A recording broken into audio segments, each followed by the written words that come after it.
2 মাসের বেতন বকেয়া, বন্ধ কারখানা খুলে দেওয়ার দাবিতে শ্রমিকদের মানববন্ধন। উইনটেক্স গ্লোবাস লিমিটেডের 93 জন শ্রমিক 2 মাসের বেতন না পেয়ে মানবেতর জীবনযাপন করছেন। রবিবার নয়াপল্টনের জাতীয় প্রেসক্লাবের সামনে মানববন্ধন করেন তারা।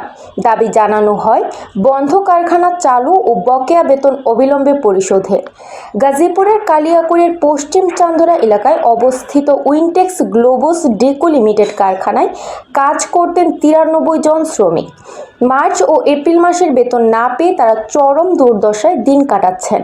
রবিবার জাতীয় প্রেস ক্লাবের সামনে তাদের দাবি, কারখানা কর্তৃপক্ষ কোনো নোটিশ ছাড়াই হঠাৎ বন্ধ ঘোষণা করে এবং পালিয়ে যায়। শ্রমিকরা তাদের বক্তব্যে বলেন, বেতন না পেয়ে 2 মাস বাড়ি ভাড়া দিতে পারেনি, বাড়িওয়ালা বাসা ছাড়তে বলছে। ঈদের সময় আমাদের এমন অবস্থায় থাকতে হবে ভাবিনি। বলা হয়েছিল বেতন মঙ্গলবার দেওয়া হবে, কিন্তু তার আগেই অফিস বন্ধ করে পালিয়ে যায় কর্মকর্তারা। নাগরিক ভাবনা, নিউজ ডেস্ক।